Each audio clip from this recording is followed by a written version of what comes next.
पासवान जी का आज जन्मदिन था और उसको लेकर चिराग पासवान ने आज लोगों के बीच में पहुंचे और यहाँ तक कि पासवान जी की तस्वीर पर उन्होंने फूल माला चढ़ाई और यहाँ तक कि ये कहा कि उनकी जो पार्टी है वो जनता की पार्टी है और जनता के लिए ही कार्य करेगी, क्योंकि धर्म की राजनीति नहीं कर रहे हैं और वो कहीं ना कहीं हर तरीके से यही खुशी की गई। रामविलास पासवान नहीं है तो क्या हुआ, मगर उनकी जो पार्टी है या उनके जो लोग हैं वो कहीं ना कहीं उनका दायित्व निभाते हुए नजर आएंगे। हम उनसे जो उनके कार्यकर्ता हैं उनसे ही जानने की कोशिश करते हैं। क्या सर ये बताइए कि आज जिस तरीके से रामविलास पासवान जी का जन्मदिन मनाया गया और चिराग पासवान खुद मौजूद रहे यहाँ दिल्ली के अंदर, क्या लगता है कि आप लोग किस तरीके से सेलिब्रेशन कर रहे थे और जो उनकी पार्टी जो रामविलास पासवान जी के अधूरी है अभी, क्या वो चिराग पासवान जी कितनी पूरी कर पाएंगे? इसके चिराग पासवान जी पे सारी जिम्मेदारी है पार्टी की और ये दायित्व अपने जीते जी पासवान जी उनको दे गए और वो बखूबी निभा भी रहे हैं, ठीक है। और आज बहुत खुशी का भी दिन था और बड़ा मतलब इमोशनल दिन था, क्योंकि चिराग जी आंखों में आंसू थे उनके विचारों से। जिस तरीके से उनके चाचा जी ने उनके साथ और जो पार्लियामेंट मेंबर थे जो हमारी पार्टी के थे, जिस तरीके से धोखा करा, तो और फिर सबसे बड़ी बात आज का दिन ऐसा था कि वो आंखों में आंसू थे। आरजेडी देखो ये तो आने वाला वक्त बताएगा। वैसे तो कांग्रेस की भी सपोर्ट है हमारे साथ, आरजेडी की भी सपोर्ट है और ऑलरेडी हम पहले उसमें एनडीए में शामिल हैं ही, और ये तो समय बताएगा जब जैसे चुनाव आएंगे उसमें तो पार्टी के जो हाईकमान है जो भी फैसला करेंगे तो हम तो उनके साथ। तो ये थे लगातार कहीं ना कहीं यही बता रहे थे कि कहीं ना कहीं रामविलास जी की जो पार्टी है वो कहीं ना कहीं लोगों के लिए हित में काम करती है, जनता की सेवा करने के लिए काम करती है। मगर देखना होगा कि रामविलास पासवान जी के बगैर चिराग पासवान अब कितना कार्य निभा पाएंगे, क्योंकि जनता कहीं ना कहीं उनकी पार्टी से कुछ उम्मीदें करती है, वो कितनी उम्मीदें पूरी कर पाएंगे ये जरूर देखना होगा। कैमरा पर्सन इरफान खान के साथ राजीव कुमार तिवारी, NB न्यूज़, दिल्ली।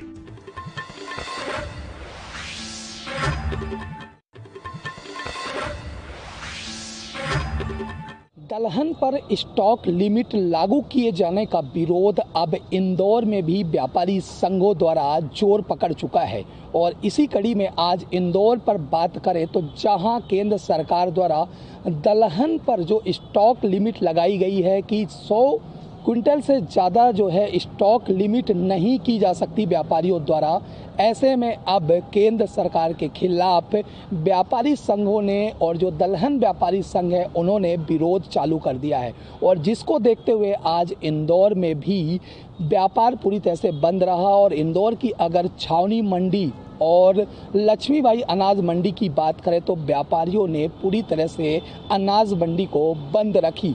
साथ ही उन्होंने एक दल राष्ट्रीय महासचिव कैलाश विजयवर्गीय से भी मिलकर दलहन पर जिस कदर स्टॉक लिमिट लगाई गई है उसका विरोध करते हुए एक ज्ञापन भी दिया है।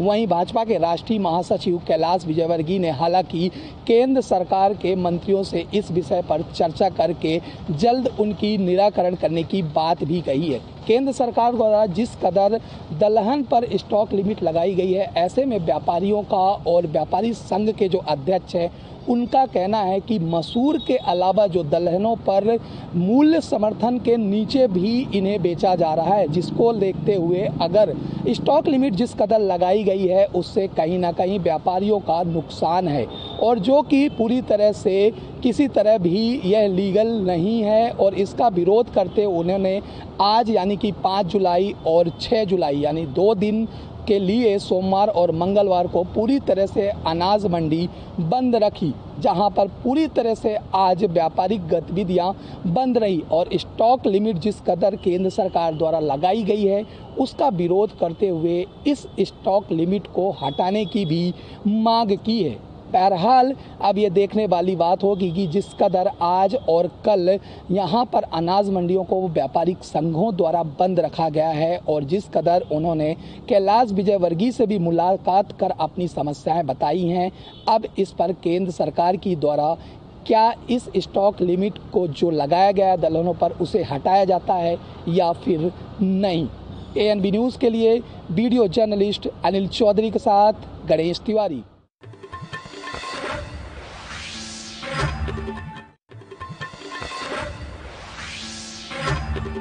राज्य में लगातार कोरोना के मामलों में हो रही कमी को देखते हुए सरकार ने 13 जिलों में वीकेंड लॉकडाउन को पूर्णतः रूप से हटा दिया है। वहीं बार रेस्टोरेंट और इंडोर स्टेडियम को 50% क्षमता के साथ खोला गया है। जो 7 जिले हैं वो रामबन, रियासी, किश्तवाड़, डोडा, कुलगाम, श्रीनगर और कुपवाड़ा में अभी भी वीकेंड लॉकडाउन को जारी रखा गया है।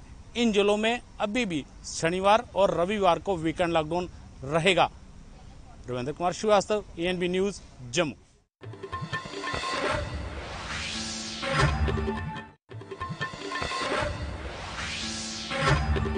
मुंबई के गोरेगांव नेस्को कोविड सेंटर में तमाम नर्सेस और डॉक्टर लगातार ये मांग कर रहे हैं कि जिस तरह से उनको दबाव बनाया जा रहा है कि हॉल बी से मरीजों को शिफ्ट कर प्राइवेट जो सेक्टर ई बनाया गया है वहां शिफ्ट किया जाए। लिहाजन उनको टर्मिनेशन लेटर भी दिया गया था। उसके बाद ये कहा गया था कि आप लोग अपनी सेवानिवृत्त हो जाएंगे, लेकिन उसके बाद लगातार मीडिया का और यहाँ के डॉक्टरों का दबाव आया। उसके बाद आनंद फानंद में उसी दिन ज्वाइनिंग लेटर भी दिया गया, लेकिन ये महज सिर्फ आश्वासन था। उसको लेकर एक बार फिर से हॉल बी के तमाम जो नर्सेस, वार्ड बॉय, डॉक्टर ये मांग कर रहे हैं कि जो शिफ्टिंग का दायरा है वो नहीं किया जाए। लिहाजन प्राइवेट में देने की बात कही गई है कि तमाम जो कोविड पेशेंट है उनको प्राइवेट में दे दिया जाए, लेकिन जिस तरह से बहानेबाजी सामने आई है कि साउथ कोर्ट में कहा गया है कि जो यहाँ के कोविड पेशेंट है उनको प्राइवेट में इसलिए दिया जाए क्योंकि हॉल बी को रेनोवेशन किया जाएगा। लेकिन बाजू के अगर हाल की बात करें तो बाजू में हॉल एक खाली है जो काफी दिन से बंद पड़ा हुआ है, लेकिन उसमें शिफ्ट न करते हुए एक बहाने के तौर पर नई कहानी बनाई गई है कि प्राइवेट सेक्टर को दे दिया जाए, जिसको लेकर ये तमाम वार्ड बॉय, नर्सेस और डॉक्टर ये मांग कर रहे हैं कि जो मैनेजमेंट इस तरह का निर्णय ले रही है वो कहीं न कहीं गलत है। अगर मैनेजमेंट इस निर्णय को वापस नहीं लेती है तो इसी तरह वो लगातार आंदोलन करेंगे, अपनी बातों को बुलंद करेंगे। इस पूरी जानकारी के लिए हमारे साथ डॉक्टर साहब हैं। सर बताइए कि किस तरह से ये पूरा आंदोलन है और कहां तक लेके जाने है? हुआ ये है कि अचानक से हमको ये कहा गया कि हमारे को टर्मिनेट कराया जा रहा है। तो हमने जब पूछा गया कि क्यों रीज़न है, क्या है, तो हमको पता चला कि क्योंकि पेशेंट्स को दूसरी जगह पे शिफ्ट करना है। हमारी टीम ने पिछले 1 साल से, हमारे डीन ने, सबने काफ़ी मेहनत करके ये चीज़ को बिल्डअप किया है, जो बहुत टीडियस टास्क था कोविड के टाइम पर।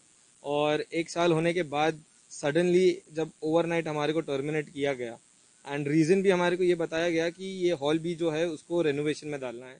जी, जाहिर तौर पर देखो हॉल बी की तरफ से ये बताया गया है कि वो रिनोवेशन करेंगे और जो पेशेंट है उनको प्राइवेट तौर पे हॉल ई में शिफ्ट कर दिया जाए। लेकिन डॉक्टरों का कहना है कि एक तो जॉब सिक्योरिटी, दूसरी तरफ पेशेंट जो विश्वास करके यहाँ आते हैं उनको शिफ्ट करना बेहद नामुमकिन होगा। कैमरा पर्सन विनय सिंह के साथ पत्रकार सोनी, ANB न्यूज, मुंबई।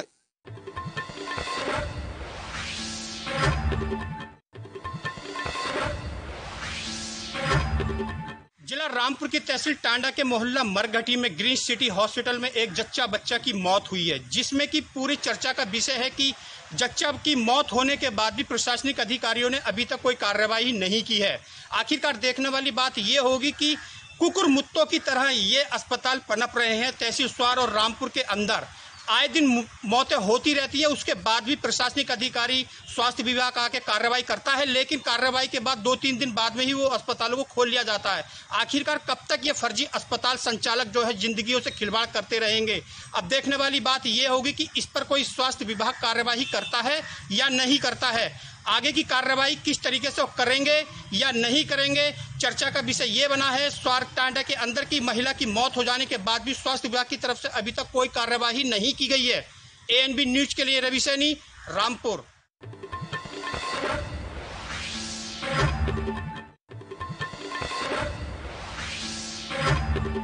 बढ़ते हुए डीजल पेट्रोलों के दामों के कारण जो सब्जी के भाव हैं उनमें लगातार बढ़ोतरी हो रही है। ऐसे में जो मध्यम वर्ग के लोग हैं उनके जेबों पे अच्छा खासा असर पड़ने लगा है। ऐसे में बढ़ते हुए डीजल पेट्रोलों के दामों में लगातार जो विपक्षी नेता वो भी सरकार पर हमलावर हैं और जो महंगाई है वो अपने चरम पर है। ऐसे में जो सरकार है उसको कहीं न कहीं बढ़ते हुए डीजल पेट्रोलों के दामों पे सोचना चाहिए, क्योंकि आने वाले यूपी में आने वाले विधानसभा चुनाव है। ऐसे में जो बढ़ते हुए डीजल के दाम है, ऐसे में कहीं न कहीं यूपी में बीजेपी सरकार को बहुत बड़ा झटका दे सकते हैं। वीडियो जर्नलिस्ट रोहित तिवारी के साथ मैं शिवन साथ, ANB न्यूज, चित्रकूट।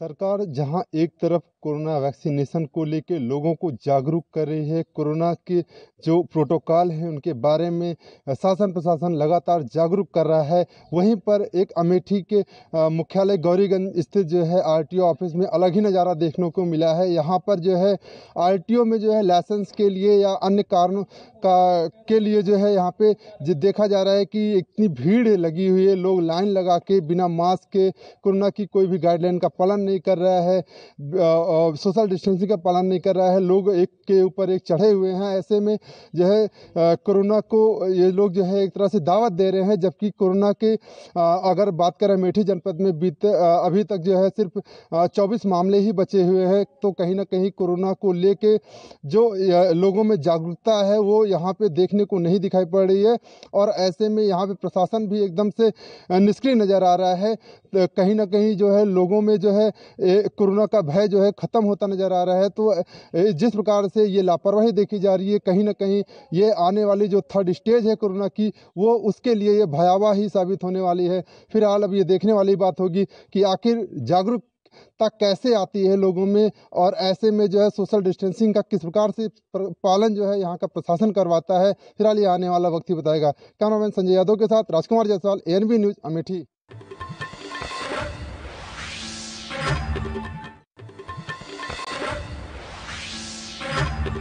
साल के बाद जनपद देवरिया में लगातार अब लोग अपने कार्य में बढ़ते हुए नजर आ रहे हैं। जहां व्यापारी अपने व्यापार को बढ़ा रहे हैं, वहीं शहरों पर भी चहलकदमी दिखने लगी है। देवरिया में कोरोना का मामला अब समाप्त नजर आ रहा है। यहाँ के लोग अब अपनी दिनचर्या में लौट चुके हैं। वहीं आप देख रहे हैं लगातार थानों पर भीड़ हो रही है। फरियादी अपने नए पुराने मामलों को लेकर थाने पहुँच रहे हैं। सबसे अधिक भीड़ इस समय जिले के महिला थाना पे हो रहा है, जहाँ पर महिला थानाध्यक्ष प्रीति सिंह लोगों की फरियाद को सुन करके लगातार उसे निस्तारण में लगी हुई हैं। वैसे एक चीज़ यहाँ देखने को मिल रहा है कि बिना मास्क के भी लोग नज़र आ रहे हैं। सोशल डिस्टेंस नहीं हो रहा है, जो तीसरी लहर के लिए घातक हो सकता है, जिस पर प्रशासन को नज़र दौड़ाना होगा। लेकिन यह बात बिल्कुल सही बता देना होगा कि अब लोग अपने कार्य को लेकर जागरूक हैं और चारों तरफ अब दौड़ भाग करने लगे हैं। आपको महिला थाना का पूरा वीडियो यहाँ पे दिखाई दे रहा है, जहाँ लोगों की भीड़ लगी हुई है। महिलाएं व पुरुष सब लोग अपने फरियाद और अपने पक्ष को लेकर पहुँचे हुए हैं। देवरिया से Vishal Mishra, ANB news, cameraman Mukesh के साथ।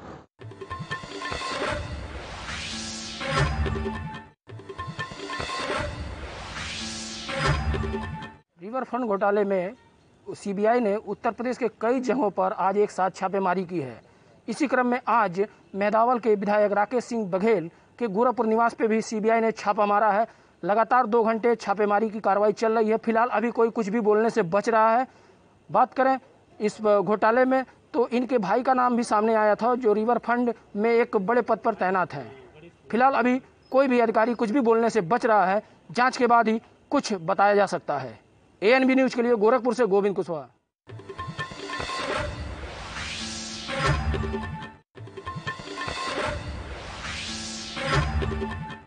से कलश विसर्जन करने आए श्रद्धालु में से 4 श्रद्धालु गंगा जी में डूबे। आपको बता दें, सोरों लहरा गंगा जी घाट पर श्रद्धालु उस वक्त डूबे जब वो सुबह 6 बजे कलश विसर्जन करने के साथ स्नान कर रहे थे। वहीं पर 2 लोगों को ग्रामीणों ने और गोताखोरों की मदद से 2 लोगों को निकाल लिया गया। वहीं पर 2 लोग अभी भी लापता हैं। यहाँ पर स्टीमर द्वारा उनकी तलाश जारी की जा रही है और वहीं पर गोताखोर भी उनकी मदद कर रहे हैं, मगर अभी भी 4 घंटे बीतने के बाद अभी भी उनका कोई भी सुराग नहीं लग पाया। आपको बता दें, जनपद फिरोजाबाद के गांव हिम्मतपुर से श्रद्धालु अपने कलश विसर्जन करने के लिए यहाँ पर आए हुए थे, जिनमें से 4 लोग डूबे। उनमें से 2 लोगों को निकाल लिया गया है और वहीं पर 2 लोग अभी भी लापता बताए जा रहे हैं। मौके पर यहाँ पर तहसीलदार और सोरों इंस्पेक्टर पहुँच चुके हैं। तलाश जारी है। कासगंज से ANB न्यूज़ के लिए मैं अतुल यादव।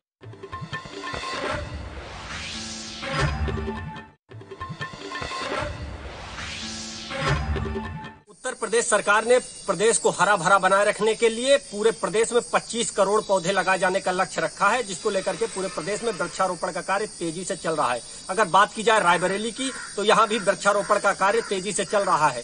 आज जिले की नोडल अधिकारी कंचन वर्मा जिले के शिवगढ़ विकासखंड क्षेत्र के मवैया गांव पहुंची, जहां पर उन्होंने वृक्षारोपण कार्य का जायजा लिया और वहां पर मौजूद अधिकारियों को वृक्षों की देखरेख संबंधित जरूरी दिशा निर्देश दिए। कैमरा पर्सन अनिल के साथ अमर प्रताप सिंह, एएनबी न्यूज, रायबरेली।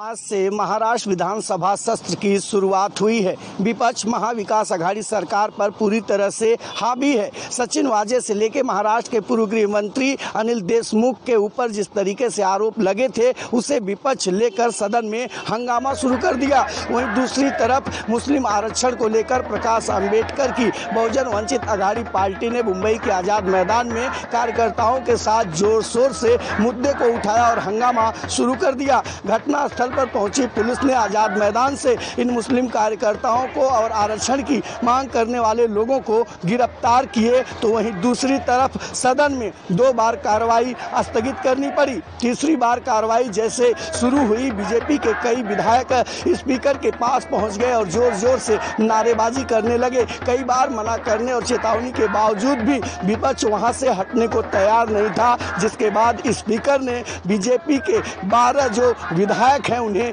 1 वर्षों के लिए निलंबित कर दिया है और जिसे लेकर महाराष्ट्र में अब राजनीतिक सियासत भी काफी तेज हो गई है।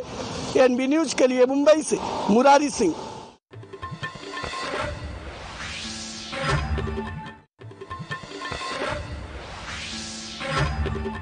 उत्तर प्रदेश प्रधानमंत्री शहरी आवास में इस समय सीतापुर जनपद नंबर 1 पे चल रहा है। आपको बता दें, सीतापुर में 28,000 फार्म पड़े थे, जिसमें से 24,005 फार्म सेलेक्ट हुए थे, जिसमें से 13,000 फार्मों को फुल पेमेंट दिया जा चुका है, जिनके कंप्लीट मकान हो चुके हैं। वहीं सिविल इंजीनियर पीयूष मिश्रा से बातचीत की गई तो उन्होंने बताया कि हम सितंबर तक पूरा टारगेट कर देंगे। टोटल टारगेट कुछ होता नहीं है, जितना भी हमें आवेदन मिलता है उसको हम जांच करा के जो भी पात्र लाभार्थी होते हैं उनको आवास दिया। फिलहाल जनपद में 28,800 आवास स्वीकृत हुए थे। इसमें से विभिन्न जांचों में 24,005 लाभार्थी पात्र पाए गए। पात्र लाभार्थियों को करीबन हमने 23,000 लोगों को प्रथम किस्त दे दिया, करीबन 22,500 लोगों को हम खाते में भेज चुके हैं। हालांकि उत्तर प्रदेश 75 जिलों में इस समय सीतापुर नंबर 1 पे चल रहा है। कैमरा पर्सन श्याम गुप्ता के साथ अनूप पांडे, एएनबी न्यूज, सीतापुर।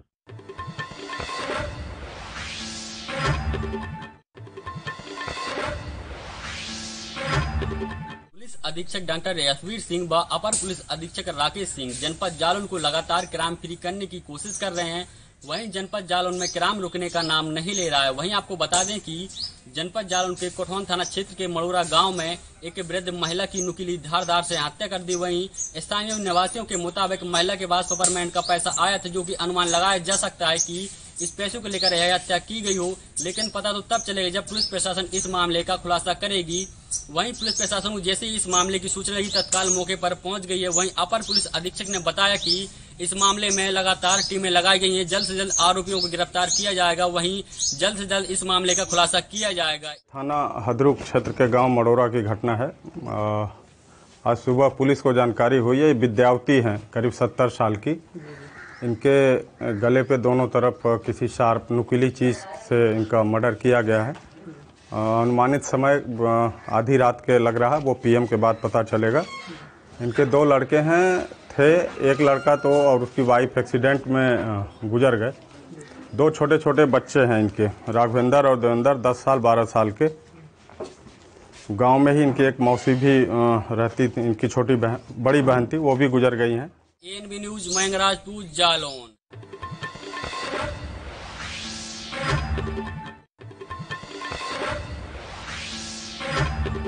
मध्य प्रदेश में अधिकारी कर्मचारी लगातार अपनी मांगों को लेकर हड़ताल पर जाते रहे हैं, तो वहीं आज मध्य प्रदेश में सीओ संघ भी अपनी मांगों को लेकर अनिश्चितकालीन काम बंद हड़ताल पर चले गए हैं। मध्य प्रदेश के रीवा जिले में आज 10 बजे 9 जनपद पंचायत के सीओ एकत्रित हुए और अपनी मांगों को लेकर अनिश्चितकालीन हड़ताल पर चले गए हैं।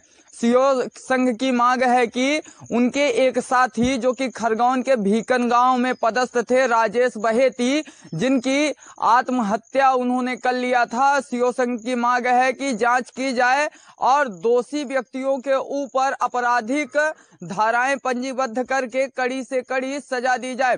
वहीं हनुमाना सीओ के द्वारा बताया गया कि अधिकारियों के ऊपर राजनीतिक दबाव रहता है, जिस कारण से उन्हें वर्क भी अधिक करना पड़ता है और ना तो वह अपने परिवार के लिए किसी प्रकार से समय निकाल पाते हैं और ना ही अपने लिए। राजनीतिक दबाव इतना ज्यादा रहता है कि उनसे कुछ भी काम करवाया जाता है और दबाव में आकर ही खरगोन के भीकन गांव में पदस्थ सीओ ने आत्महत्या की है। यहां तक कि सीओ संघ के द्वारा बोला गया कि इसे आत्महत्या ना माना जाए, हत्या माना जाए, क्योंकि इतना ज्यादा प्रेशर और दबाव रहता है कि अधिकारी कुछ भी अपने मन से काम नहीं कर पाते हैं और ना तो अपने लिए कोई पर्सनल समय निकाल पाते हैं और उनके ऊपर लगातार प्रेशर बनाया जाता है, जिस कारण से वह आत्महत्या करने पर विवश हो जाते हैं। यहाँ तक कि सीओ संघ के द्वारा सुरक्षा की भी मांग की गई है। सीओ संघ ने साफ तौर पर बोल दिया है कि जब तक उनकी मांगें पूरी नहीं होती हैं तब तक उनका काम बंद अनिश्चितकालीन हड़ताल जारी रहेगा। एनबी न्यूज के साथ संवाददाता विजय त्रिपाठी, रीवा।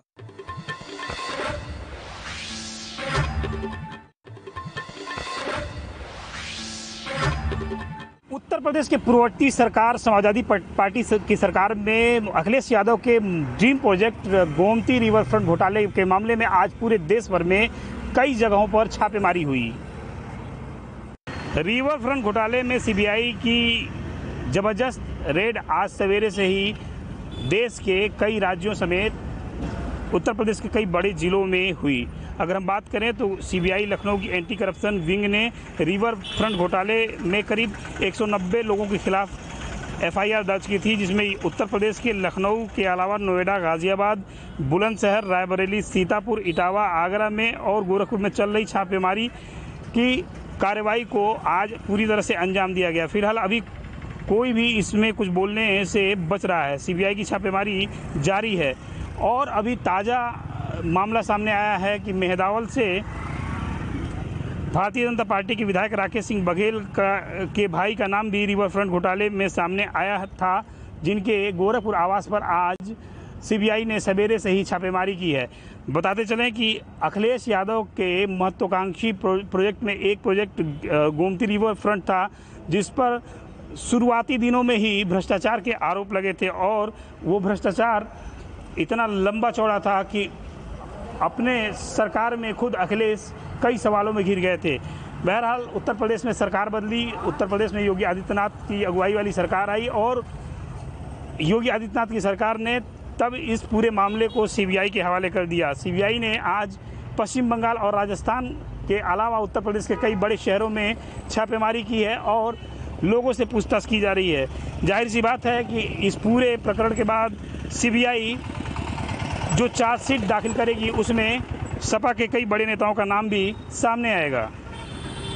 वहीं इस छापेमारी में सीबीआई ने पश्चिम बंगाल, राजस्थान समेत उत्तर प्रदेश के तमाम बड़े शहरों में भी छापा मारा। अगर हम बात करें तो उत्तर प्रदेश के तमाम बड़े शहरों में गोरखपुर के एक सत्ता पक्ष के विधायक, वहाँ भी सीबीआई ने जबरदस्त रेड की है और रेड अभी जारी है। सीबीआई की चार्जशीट आने तक समाजवादी पार्टी के कई पूर्व मंत्रियों के नाम इस पूरे घोटाले में शामिल हो सकते हैं। प्रदीप आनंद श्रीवास्तव, उत्तर प्रदेश।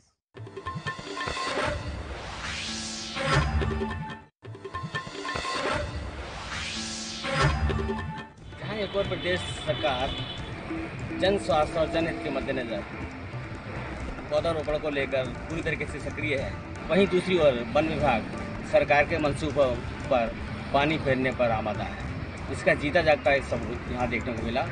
आज थाना सीवगंज क्षेत्र के परसाखेड़ा चौकी के पास कृषि फार्म में अवैध रूप से पेड़ों का कटान किया गया, जो हरे भरे और ऑक्सीजन युक्त थे, ऑक्सीजन देते थे।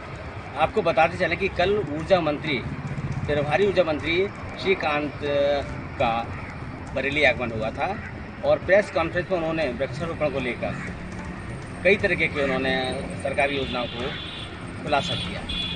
इसी के साथ उन्होंने तहसील और ग्राम पंचायत स्तर पर जाकर खुद पौधारोपण भी किया। एक तरफ तो पौधारोपण किया जा रहा है और दूसरी तरफ वन विभाग सरकार के मंसूबों पर पानी फेरता हुआ नजर आ रहा है। इसके संदर्भ में जब डीएफओ भरतलाल बरेली से बात की तो उन्होंने इस संदर्भ में कैमरे के सामने पेश करने से साफ तौर पर इनकार कर दिया। उनका कहना था कि मामले की जांच कराएंगे। मामले की जांच क्यों होगी और क्यों होना चाहिए, जबकि साफ तौर पे मुख्यमंत्री महोदय ने ये कहा है कि 30 करोड़ पौधारोपण का लक्ष्य रखा है, जिस पर जाकर जगह जगह पौधारोपण को करना सुनिश्चित हुआ है। उसके बावजूद एक तरफ पौधारोपण किया जा रहा है, दूसरी तरफ वन विभाग हरे भरे बड़े पेड़ों को कटाने पर आमादा है। वन माफियों से वन विभाग की वित्तीय साठगांठ के चलते मामले को भलीभांति अंजाम दिया जा रहा है। ANB न्यूज़ के लिए बरेली से अनूप रायजादा की